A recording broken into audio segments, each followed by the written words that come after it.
Coming to you from a studio somewhere out there.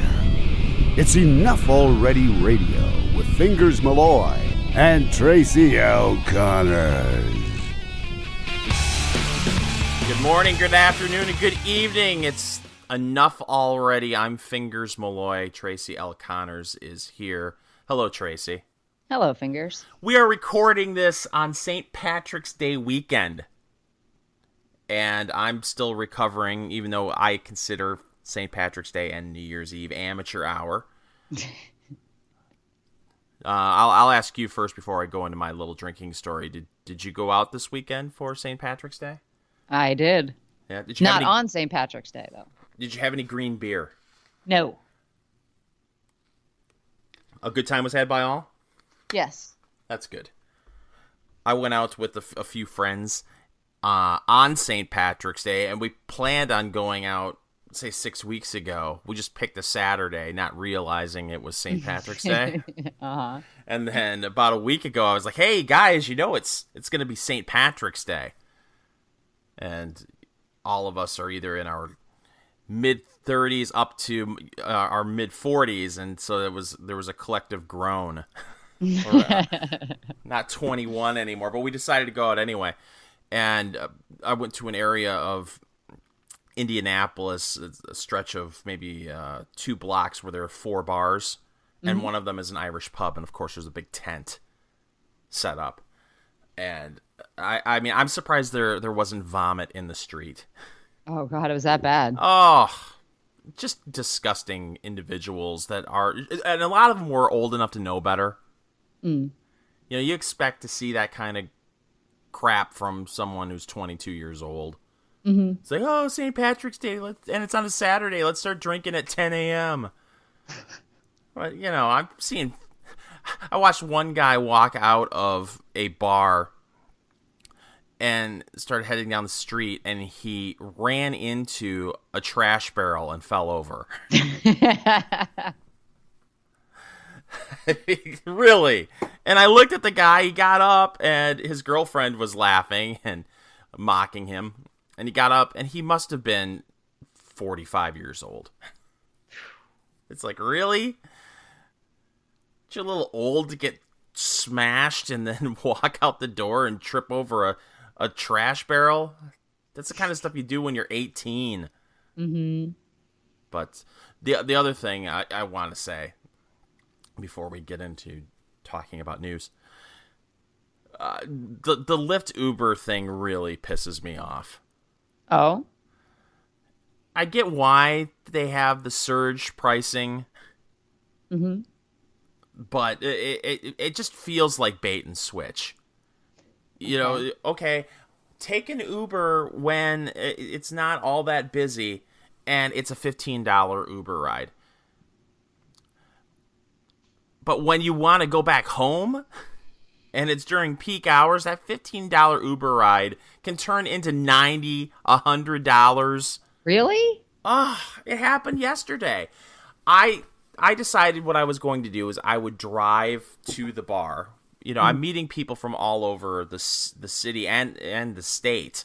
So we met in an area that was about 25 minutes from my house. So I looked and I saw, well, it's a $15, $16 Uber there. But, you know, I'll drive there. I don't know how much I'm going to drink. And then when I decide to call it a night, if I've had too much to drink, I'll call an Uber. So we met at 4 o'clock in the afternoon. Again, not peak bar time. And probably a lull in the St. Patrick's Day drinking. You had the people that wanted to go out at noon. And then they're out taking naps at 4. Right.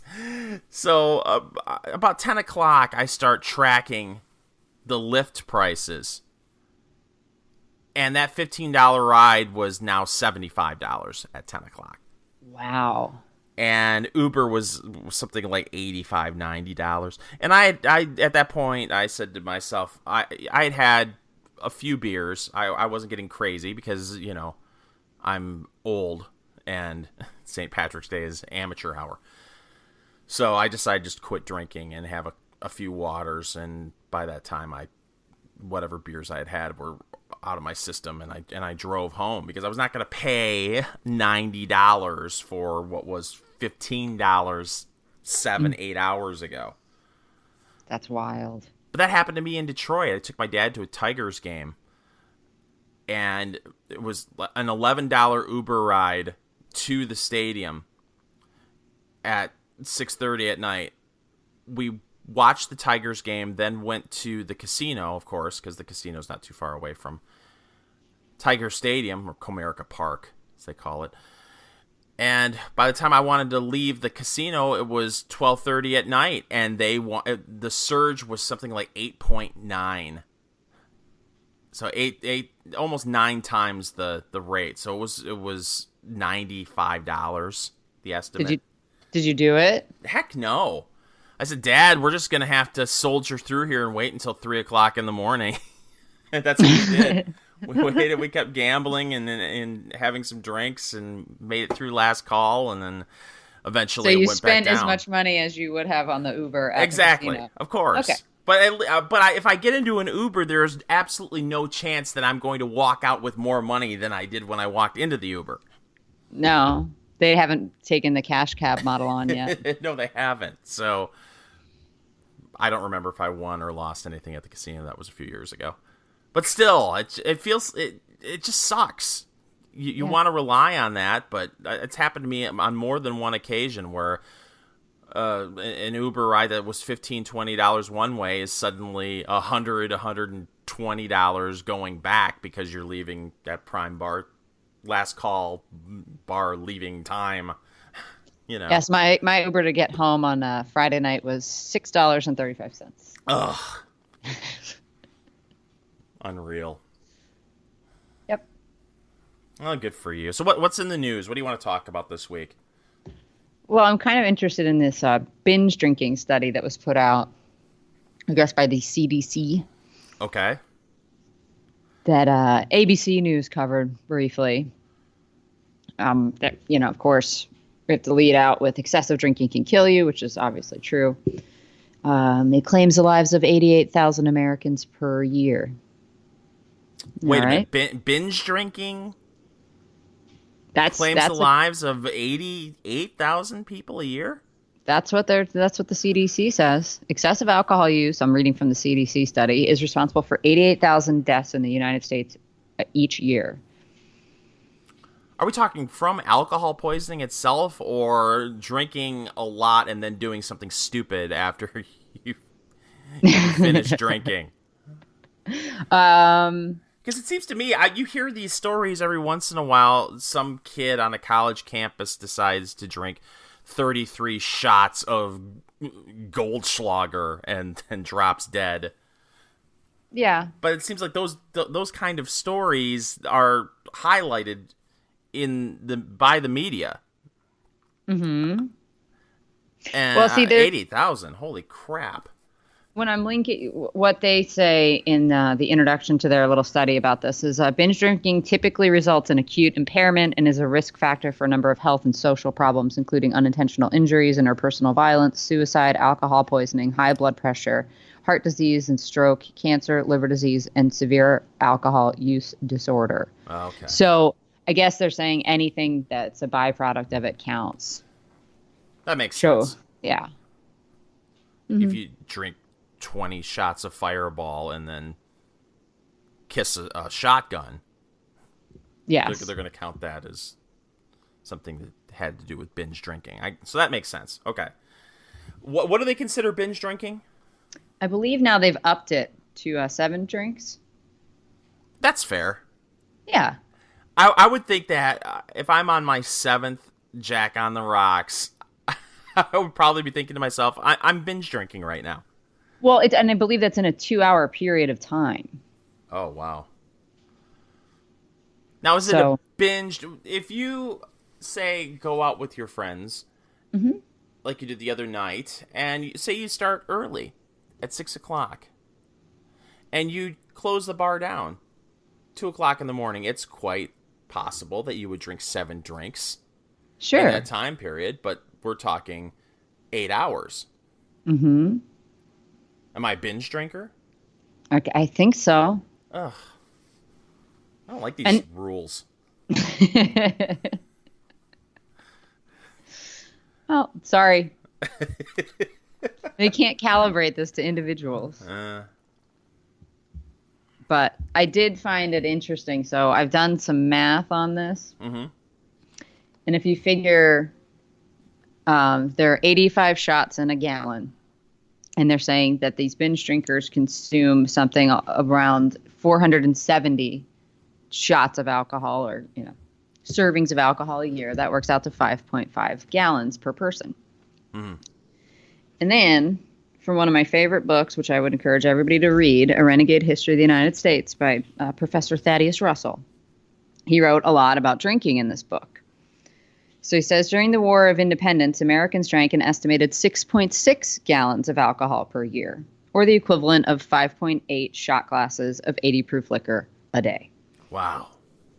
Yep. So we're on track. That's living. And then here we go. This is the from 1790 to 1810. The use of alcohol rose from 5.8 gallons per adult to 7.1.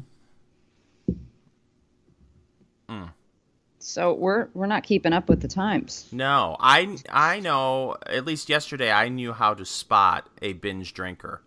Oh. It was the person walking around with green beer in a plastic cup. If you're willing to drink green beer, I'm guessing you're going on a binge. Yes. Just throwing that out there. Because it's the worst beer that the joint sells. It's like a Busch Light or a PBR on food tap. Coloring in it, right? Yeah. Ugh. And it's really cheap. It's really cheap for a reason. Because it's awful beer. And they put green food coloring in it. And you're all regretting it today. Yes. You binge drinkers. And your green beer. You're probably all up having a nice cup of Bailey's and coffee for breakfast. That's how you recover. It is. Well, your hangover is just alcohol withdrawal. Yes. So, how do you stop that? More alcohol. That's right.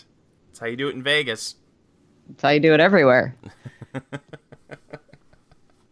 Well, that's interesting. It's nice to know that they have at least upped what they term as a binge drinker to 7 drinks in a 2-hour period. Because I thought I would read pieces in the past that it would only be more than 3 drinks in one sitting. You're a binge drinker. It's like, oh, wow. I guess I'm a raging alcoholic then. I'm apparently binge drinking 3 days a week because I just happen to have 3 drinks in a night. That doesn't feel like a binge. When I'm on my 3rd drink, and if I stop there, that binge leads to bender. Yes. Doesn't it? I believe so. I don't feel like I've cracked binge at 3 drinks. I don't know. That's coming from Fingers Malloy, the science boy. So. Right. Okay. Well, I hope all of you out there who were binge drinking on St. Patrick's Day are fully recovered. Yes. So, what else is going on? Well, we've got OJ confessing but not confessing. Yeah, let's talk about this for a minute, because you were hitting me up the other night, and unfortunately I wasn't near a television to watch this OJ special. Fill people in who aren't familiar with the Fox News, I believe, ran this, right? Or was it Fox? No, Fox proper. Oh, okay. Yeah. So they dug through Al Capone's vault and they found a tape? Is that what they're claiming? Right. This is a missing interview. Oh, it's so funny. Yeah, we just misplaced that explosive interview. That happens. So it was an interview that was supposed to be promoting a book that OJ had written, co-written with some woman who's actually the one that interviews him during the course of this lost tape, the lost confession. And the book was called If I Did It. Right. Where he writes a hypothetical account of if he had done it, this is what it would have looked like. Do you remember this book release? Because I do, and how everyone was appalled Right. Well, they didn't release the book. Yeah. Yeah. There was the lead up to it, and then there was such an outcry from the public about how outrageous it was that this book was going to be released that they shelved it. Mm-hmm. I think eventually it was released, though, wasn't it? I'm not sure. All the brouhaha settled down. Let me see if I can buy it on Amazon right now. Okay. O.J. Simpson, If I Did It book. Oh, yeah. Yeah, that's what I thought. It came out in September of 2008, but I feel like this interview was done in 2006. So, anyway, at one point during the thing, and of course they dragged this thing out as far as they can. 2 hours long. Hosted by Soledad O'Brien. I didn't even know she was still around. And they dragged in Christopher Darden. He's not looking too good. You remember him, correct? Oh, yes. Yeah. Okay. Yeah. Okay. He was He's put on. a prosecutor. Yeah. Well, I don't know what he looks like now. Prosecutor, though. He was, right. No. It was Marsha Clark was the lead prosecutor, if I'm remembering things correctly. That is correct. Okay. And they had on one of Nicole's best friends, and then they would rotate casts of characters to come in, and the woman that had done the interview originally. How did they treat her? They were fine with her. You know, it was all like, what were you thinking when he said that? That's the whole thing. I mean, they would watch a little bit of the tape all together, you know, and the audience watches along, and then we come back and, what does everybody think of that? How does that make you feel? They had a live studio audience? No, it wasn't. This is all live to tape. No. Peeps. Okay. This is just their panel, and they're getting emotional reaction from them. And so the most disturbing part is when he walks the interviewer through the night of the murders, and if he had done it, this is what it would be. And he mistakenly says, that's when I did this, or that's when I, you know, not hypothetical. It all of a sudden becomes real. And it seems like he's just pulling straight from the old memory bank. And just the presentation was incredibly disturbing. He's laughing about it. Doesn't seem to be bothered in the least. So wait a minute. You're saying he's not coming off well in this interview? No. Shockingly enough, and it was amazing to go to Twitter where it was trending and see how many people were outwardly saying, like, wow, this totally changed my mind. Was there a lot of that? Yeah. A lot of it. A lot of blue checkmark people on Twitter. Really? Yes. There were a lot of blue checkmark people on Twitter who thought he was innocent. Mm-hmm. Wow. Yeah. So that was fun to watch. But I didn't end up watching the whole thing. I watched the first 45 minutes of it. That's when they got to that point, and I'm like, I've seen enough. I get it. I've always thought that he did it. I think most of them... Well, it's funny. When the verdict was read, a majority of Americans thought that he was guilty. As time has gone on, though, it feels like people chip away at stuff like that. Yeah. And I wouldn't be surprised before this interview if you looked at opinion polls right after the verdict versus if someone did an opinion poll, say 3 weeks ago, it'd be interesting to see how many people think that he's guilty and compare it to how many people back then, after the verdict was read, thought he was guilty and got away with it. Yeah. I think there were a lot of people that thought he was guilty but were happy that he got away with it. Oh, there was that. And the classic clip of the Oprah Winfrey show of the audience, panning the audience as they read the verdict. Mm-hmm. And seeing all the white people upset and black people in the crowd jumping up and down like they had just won the lottery. Yeah, didn't Chris Rock have a bit about that in one of his specials? Yeah, something about I ran out to my mailbox looking for my OJ prize. Yeah, classic. Yes. So apparently TMZ ran into OJ after the special? No, he gave a sit-down interview. Oh, he gave... Oh, okay, that's right, in Buffalo or something, right? Yeah, the Buffalo News. He didn't watch the special. Probably not. He's very busy, on the hunt for the real killers.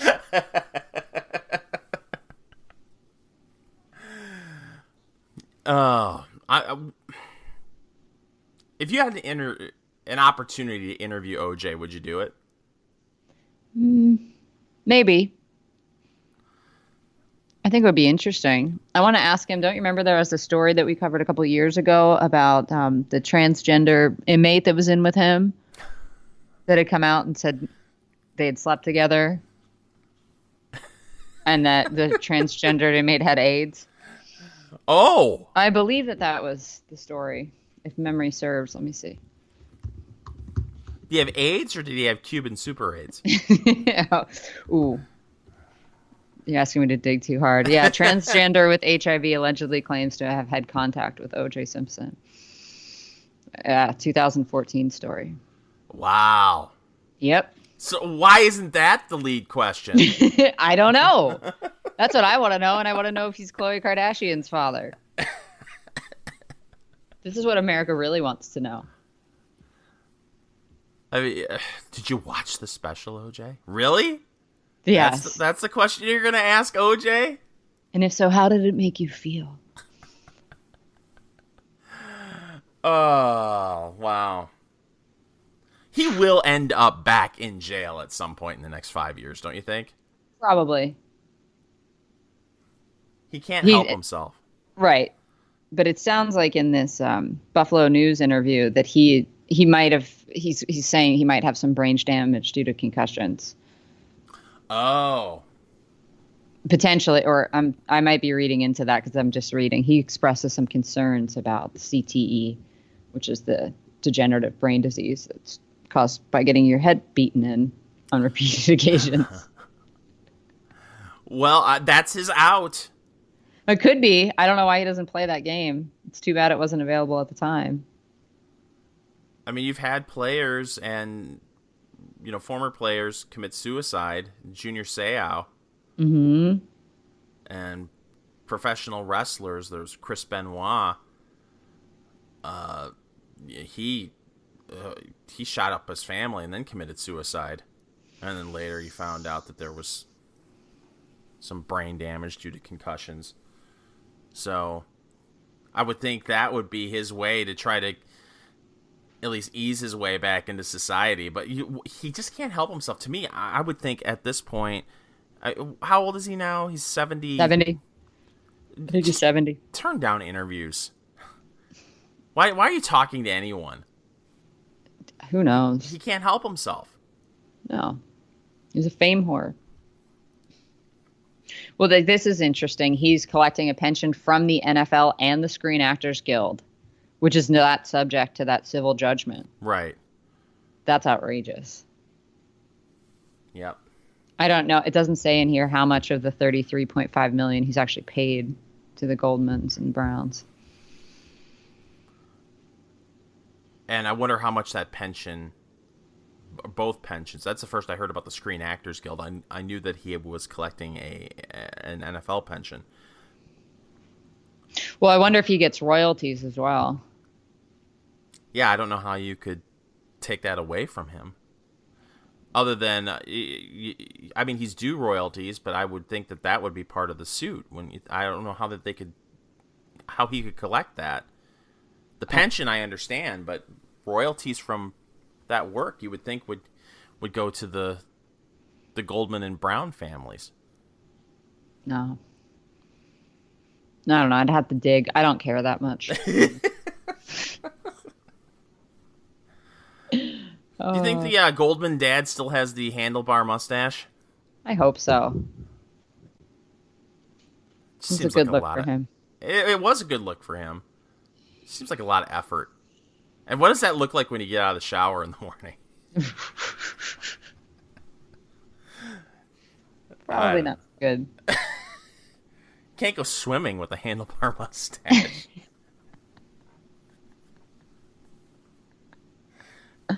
I don't know much about how facial hair reacts to water. You're going to have to fill me in on this. Well, I don't know how strong the mustache wax is will it be able to hold up? I mean, you see some of these guys, with the mohawks that they use glue.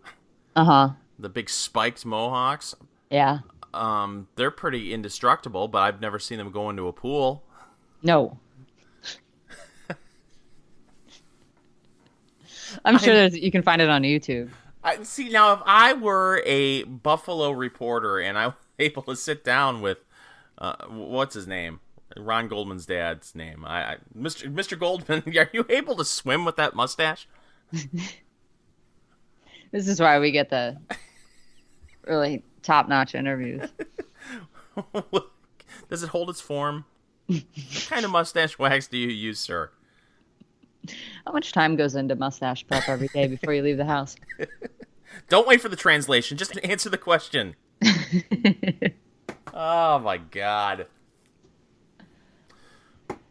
Okay. I think we're done with OJ.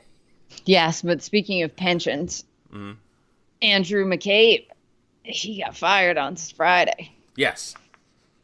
And now his pension may be in jeopardy, and this is a tragedy. Now, he was, the second in command at the FBI at one point?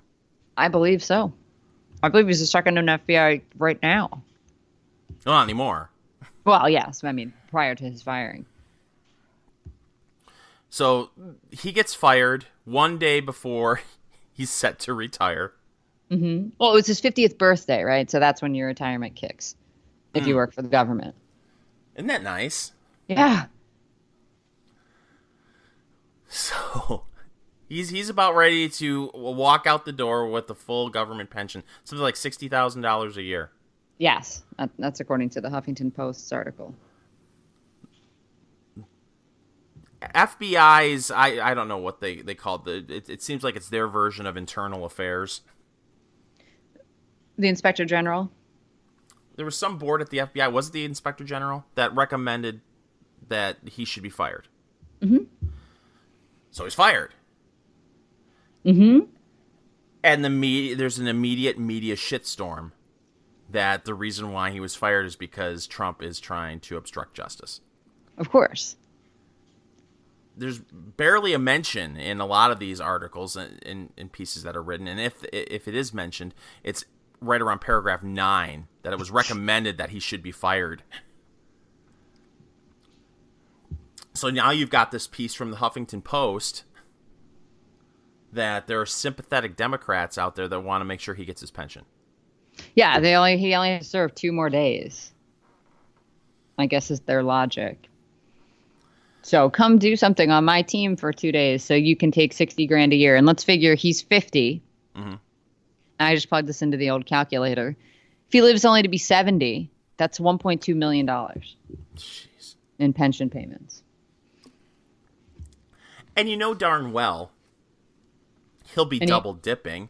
He's not going to just walk away and get a beach house somewhere and sip margaritas on the beach collecting his government pension. At 50 years old, he was going to walk away, collect his government pension, and then get some sweet gig in the private sector. Absolutely. And let's not forget, his wife is a doctor. Mm-hmm. And she's a failed state Senate candidate in Virginia.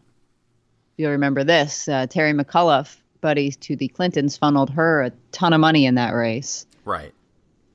But that's not a conflict of interest that he was serving on the Clinton investigation. It's amazing what the Clintons can get away with. It really is. They can't get away with taking bathtubs successfully. No.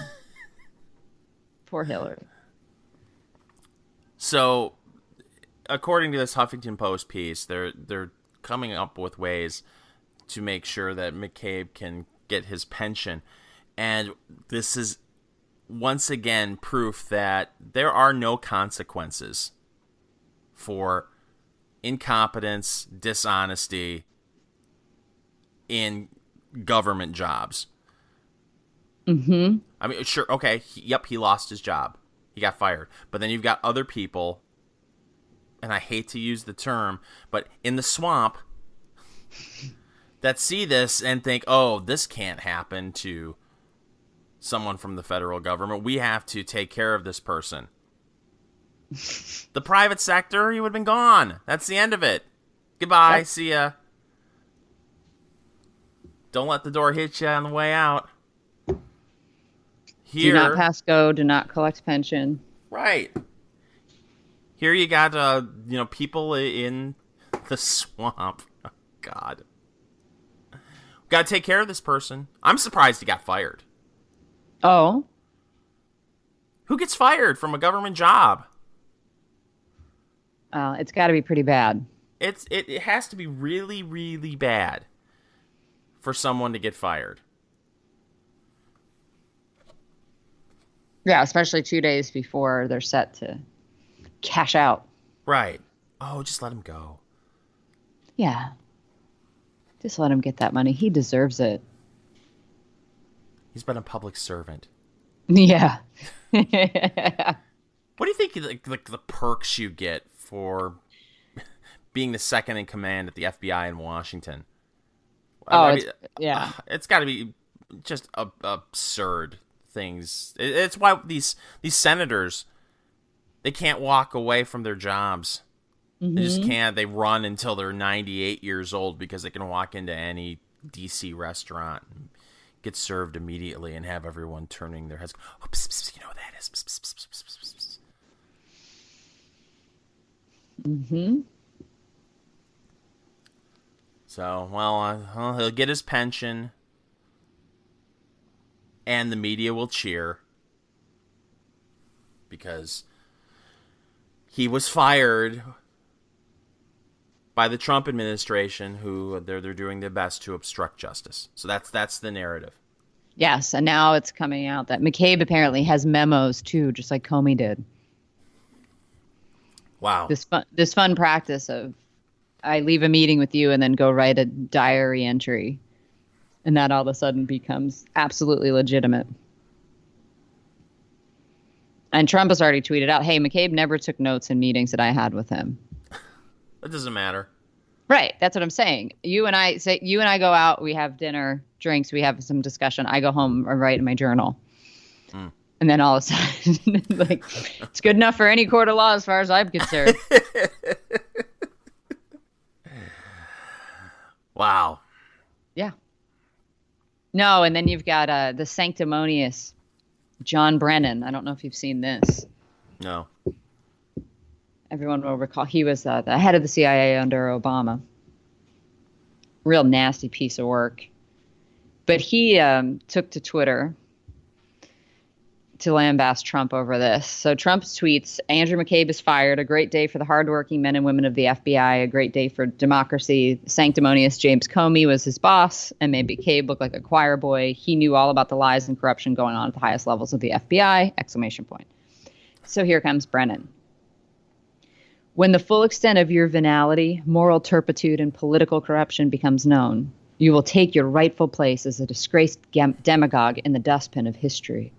You may scapegoat Andy McCabe, but you will not destroy America. America will triumph over you." Huh. I don't know. I think that violates Twitter's terms of service. Do you not?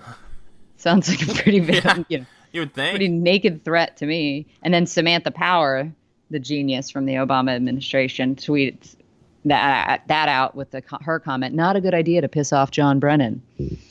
Oh, please. No, Mr. Kill List. That's what I always like to call him. Proving all the drone strikes or choosing the targets for drone strikes and then getting Obama to sign off. Yeah, these people don't sound like folks that would use a government department and its power against political enemies at all, does it? No, and John Brennan damn well knew that if Trump won, he was losing his job. Mm-hmm. So he was leaking all over the place during the election to try to undermine Trump and boost Hillary. But I believe he's now a CNN commentator. That's how it works. Of course. Which brings you to another funny thing. You know, Larry Kudlow has now, I guess, been named the new economic advisor. Yes. And the media is off again saying, "Oh my God, he just likes to pick people from TV." Which is funny, as Limbaugh has pointed out, and I think it's a brilliant insight. You guys are all on TV. Are we not supposed to take you seriously? Because you realize you're undermining yourself and your own Right. authority by saying, "Oh, you shouldn't hire idiots from TV," says the idiot on TV. But then look at how these guys get recycled right over to television. Yes. No, that's a good point. Hey, listen, we work in TV. We know how dumb we are. Exactly. You really shouldn't hire us to do anything else. It's amazing we got these gigs. I want to say that in Great Britain, at least, we call them newscasters. They call them newsreaders, which I think is more accurate. That's more accurate, yeah. But that doesn't even go on half the time. Most of cable news is now just complete speculation, interspersed with gasps. They have to fill up, 24 hours a day, 7 days a week with content.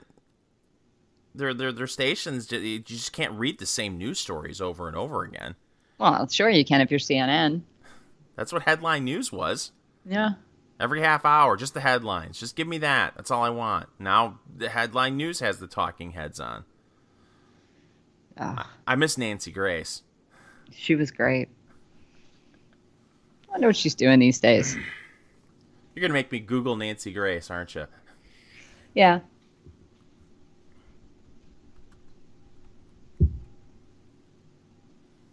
But I will say this week on my favorite morning show, The Morning Joe, which I would say at least 2 days a week, Joe is not on it, which is strange. Well, you know why? He's trying to become a better singer-songwriter. Oh, okay. He's in the studio. That's right. Working on his future Grammy Award-winning album. But it's bizarre. I mean, and sometimes he's remote, and I don't know where the hell he's coming remote from. Like, why is he in such high demand that he can't make it into the studio every day? Right. But it's really bad because then Mika's kind of left there to be to hold down the fort. Oh, and that should never be allowed. Well, what she had on the author of the Fire and Fury book, Yes, Michael Wolff. Oh, when she shut things down, listen, Michael, we don't allow BS here. This is Morning Joe. We don't tolerate that kind of behavior. Meanwhile, they talked about Stormy Daniels for an hour and a half. Oh. And they're just, at one point, Joe snapped at Mika because he had Stormy Daniels' as lawyer on. And he's just making all these insinuations. Of course, she was physically threatened and all this kind of stuff. Well, can you tell us more about that? Will that be in the 60 Minutes interview? Like, what's in the 60 Minutes interview that you can tell us about? And he's like, nothing. And then she just keeps asking more questions about the 60 Minutes interview. And Joe finally just snaps at her and is like, he's not going to tell us. She's like, well, I just wanted him to tease it a little bit. He's like, no. They're just not going to tell us. We have to watch. So that'll be When is this supposed to happen? I believe next Sunday. And, this is their new silver bullet. Yeah. This is going to take down Trump because his lawyer paid for it. And they don't believe that the lawyer would have just paid her hush money without letting Trump know. I mean, do you guys not know how a mafia works? I'm sure this has happened multiple times over the years. Don't you think? Yeah. So they probably have a protocol. So I guess I don't understand how this is supposed to take him down. Did they use campaign funds to Well, pay? that's what they were originally saying. And Cohen, I believe is his lawyer's name. And he's like, nope, use my own money. Trump never knew. So everybody's like, oh, no lawyer would do that out of the goodness of their heart. And I'm sitting here thinking, he didn't say he did it out of the goodness of his heart. This is probably a routine thing for them. How long has he been Trump's lawyer? Oh, since 1937. I'm sure he was hired to do one thing, put out fires. Yeah. It's like, look back at Harvey Weinstein and the stuff that we found out about the whole team of people that they had doing research on any woman that was going to speak up shuffling money to them, whatever it took. And I bet you Harvey was none the wiser. So the question that needs to be asked is, do you think Trump banged her? Oh, yeah. I don't even care. Well, I Probably. I'm not asking you if you care or not. I don't really care either, but I care a little bit, not over the whole moral bullshit or anything like that. I care that if he didn't do it, she's become this huge fame whore, getting her name out there on something that didn't happen. Yeah. With a willing media going along for the ride. Oh, yeah. Well, it's like what I said last week. I could call in to CNN tomorrow and tell them that I'm whomever, make up something, and they'd put me on air.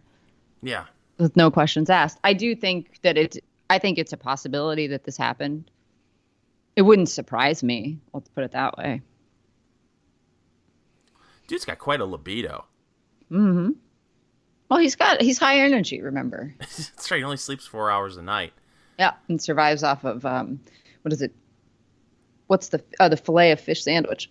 I love that. And like 20 Diet Cokes. But he's like, we're talking about a man that was, at the time, in his mid-60s? Mm-hmm. Well, no, late 50s, I think. I feel like this is supposed to have happened in like 2005, 2006. Oh, okay. So, late 50s. Wow. Yeah. So he had a filet of fish sandwich and a Coke and fries, and then he banged Stormy Daniels. Stormy Allegedly. Daniels. Okay, whatever. It's hard for someone on the right to say, yes, this guy, we need to condemn him, we need to push him out of office because of this behavior, when the rules apparently are different for Republicans than they are Democrats. Mm-hmm. Okay, we'll throw our guy out, but your guy got to stay. Yeah. No, it can't be different rules for different people. It has to be the same for everybody. And you sent me a clip of a movie coming out in April called Chappaquiddick. Mm-hmm. Which I watched the trailer completely disgusted, thinking to myself, okay, they're going to do this film now after he's dead. Yep. Why didn't they do this film 20 years ago? Why? Well, they couldn't have possibly recreated a car accident on film 20 years ago. The car careening off the bridge and submerging. They didn't have the ability to do that. Well, it'll be interesting to see this movie because, as you said last week, I don't know if we talked about this on the air or not, the Waco miniseries. Yes, we did. Sometimes I get confused over what we talk about on the air and off the air. But how shockingly accurate it was and portrayed, it didn't make the Waco, the Branch Davidians look like kooks.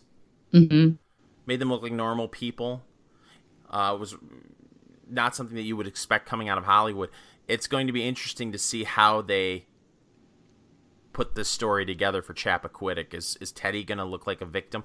Watching that trailer for the first minute and a half, it almost felt like they were making him into a victim hero type, battling through this awful situation he was in.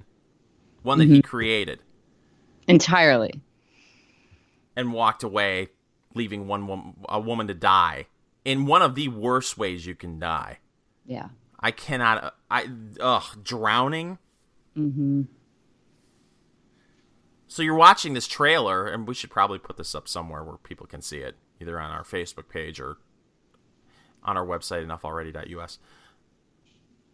The trailer for the first, like I said, minute and a half, it looks like, oh gosh, they can make him look to be a victim or a hero, but then the last 10 seconds, it kind of brings it all home. So it'll be interesting to see how they portray him in this movie. Yeah, I'm wondering how it'll do, too. I mean, I saw it advertised during one of the Sunday morning shows today, I think. Really? And I was like, what is this? Wow. Well, it makes sense. I mean, that's the audience that's going to go see something like this. Right. They're the only ones that probably know what even Chappaquiddick means and what it references. Well, about 45 minutes in, is there anything else you want to talk about? Well, there was a study that came out, and I'm always skeptical of these studies because of how many people are involved, and then they make this blanket assumption. But this ran in USA Today, and I saw a piece about it on the Huffington Post, but went to the original source because this is what you do. They wanted to find out how common sexual misconduct is in Hollywood, and specifically on sets, like behind the scenes. Mm-hmm.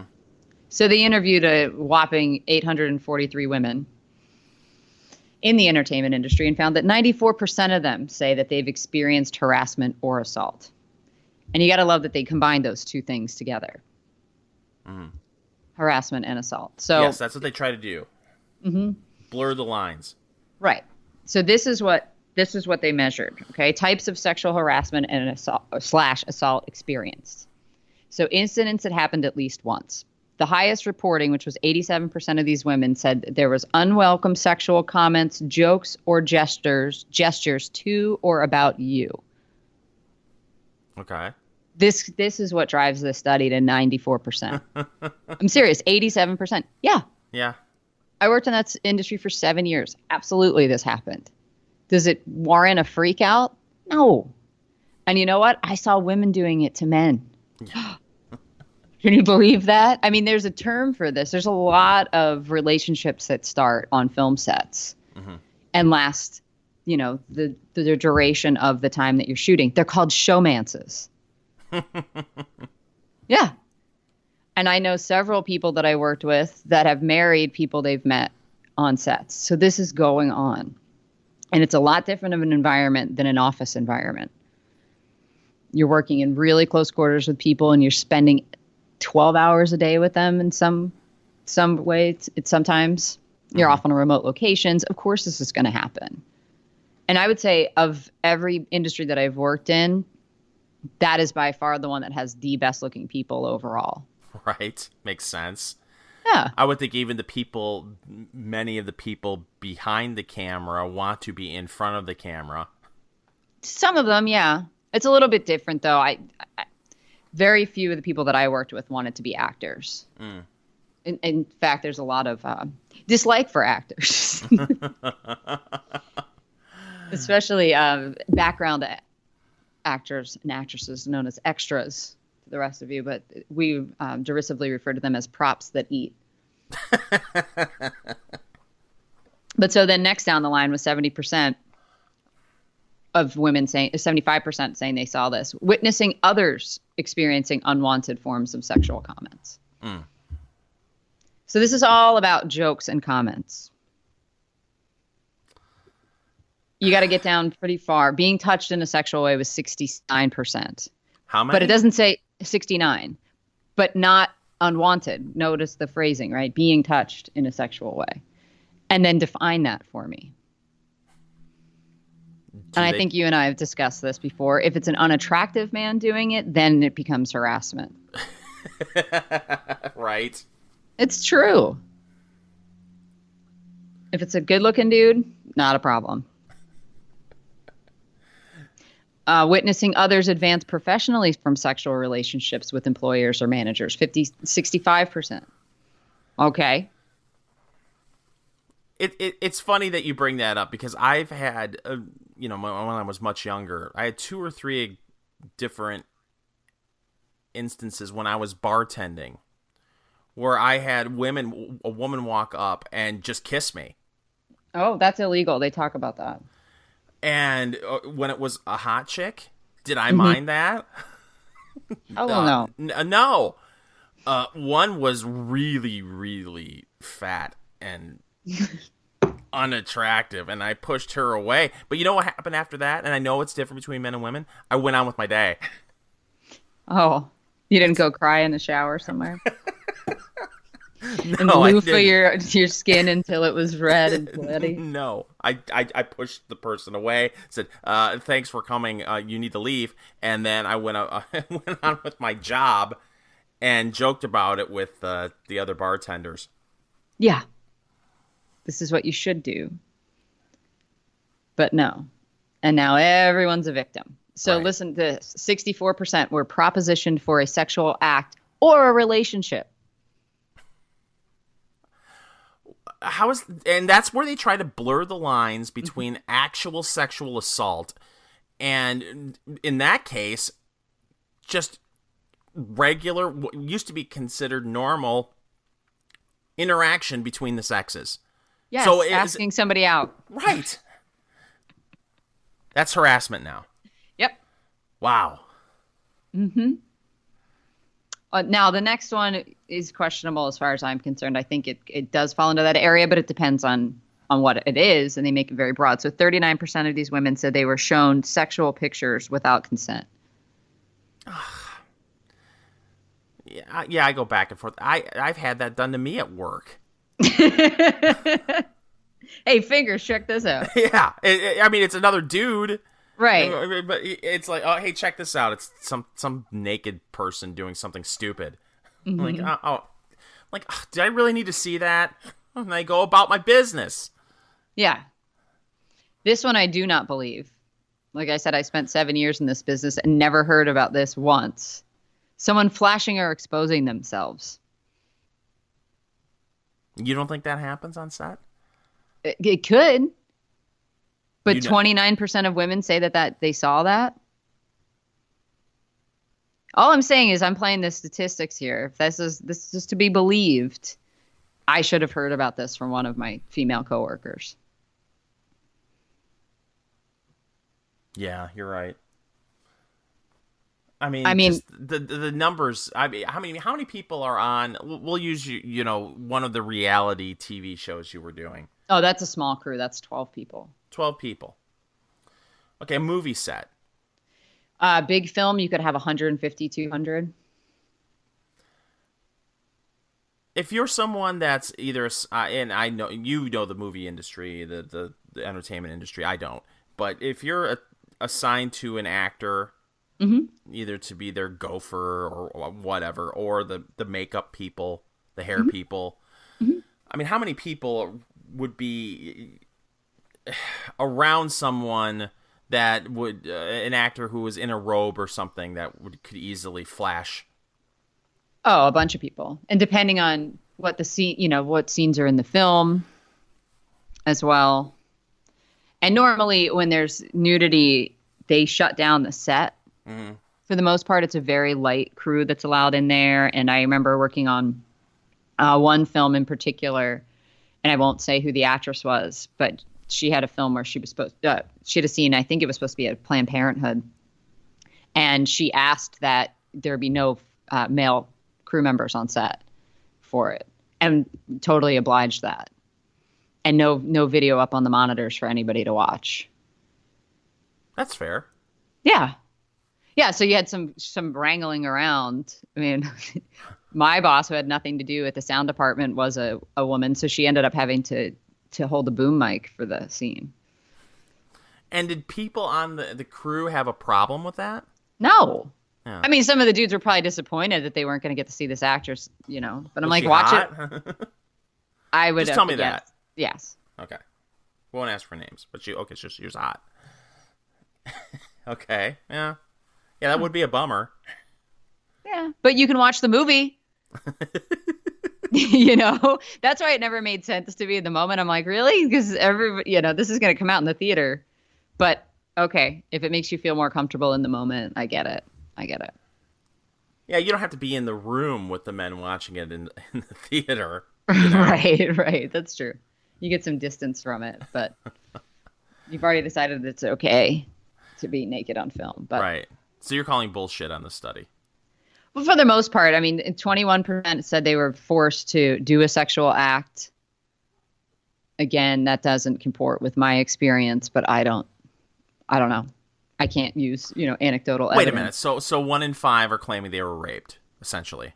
Well, some sort of sexual act. I mean, who knows what falls under that umbrella? But yes, if you want to read it the way that hysterics would read it, yeah, they're saying 21%, 1 in 5 were raped. And then this is where it gets fuzzy. 10% were ordered unexpectedly to appear naked for an audition.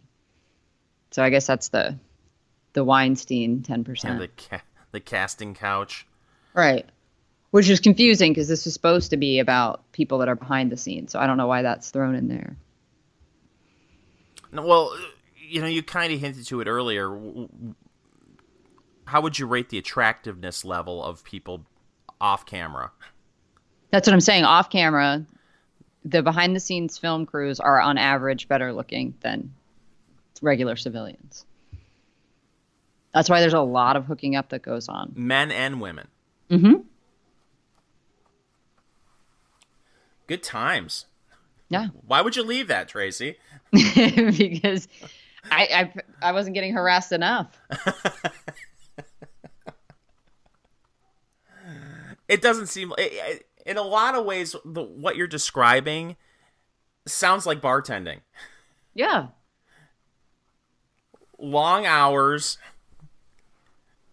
and it sounds like jobs that should be held by people in their early 20s, and you just can't keep that lifestyle up for very long. Yeah. Yeah, makes sense. Well, no, not to beat a dead horse, but that study sounds like, once again, the media and the left are trying to blur the lines between normal interaction between the sexes and actual sexual assault. Mm-hmm. Yeah, some of these things.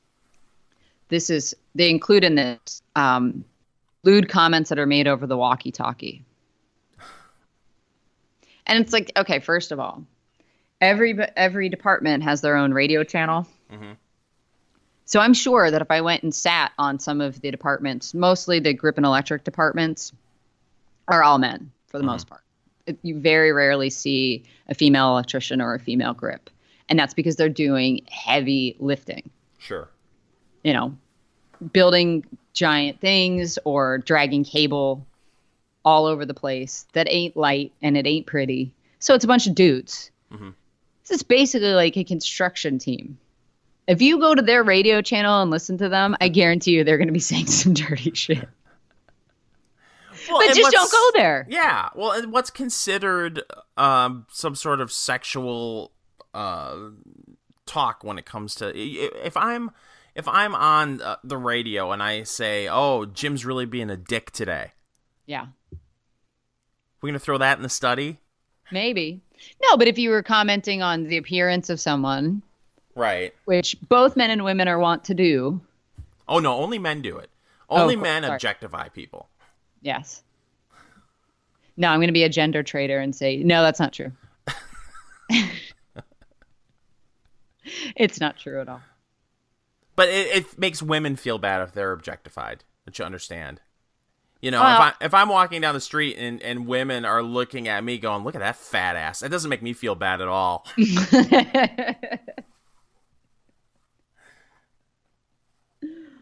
Oh, I think a lot of these women feel bad because they aren't being talked about. Right. Oh, they weren't talking about me on Channel 8. Listen, you know this as well as anyone. I've always said that women are far worse to other women than anything men could do when it comes to comments. Yep. I've got a friend, I'll never forget this. She's very much a social justice warrior now and really buys into all this crap. Well, I met her in when I went back to school. This was back in 2005. And I'm standing in the hallway. We're on break during class. And there's this really, really hot chick in the class. Probably could have been a model. That beautiful, but she was really thin. And she was... She didn't come across in a very good way. Seemed like an elitist, snob. Felt like she seemed like she was better than everyone else. My friend, she was having a bad day, and we're out in the hallway, and the girl walks by and doesn't, nose up in the air, and my friend, social justice warrior now, said, "Oh my God, will you eat a sandwich?" And I busted out laughing, thinking, "Oh my, I cannot believe that just came out of your face." Now, fast forward 12 years later, if a man were to say that, if a man were to say that to a woman about a woman on Facebook that he doesn't even know, like, "Oh, here's a picture of so-and-so. She needs to eat a sandwich," all hell would break loose. But back then, it was like, "Oh, she just tore that other woman to shreds." That's how we do it. We've talked about this multiple times. This is why you have Bravo's entire lineup of programming is women being mean to each other. And you know who loves to watch that stuff? Women. It's like, yes, this is our reality. Yeah. We're vicious. God love you. Yeah. Well, we're an hour in. Should we wrap this up? Yeah, I think we should.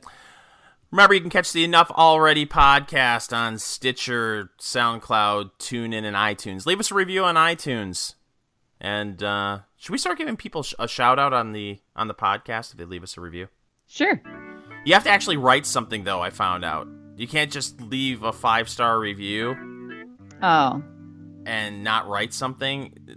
We won't get the names of the people who leave the 5-star review without writing something. So, we'll give you a shout out on the podcast. Yeah. You could just write, give 5 stars and just say, "Hey, I just wanted to shout out." You can do that. That's fine.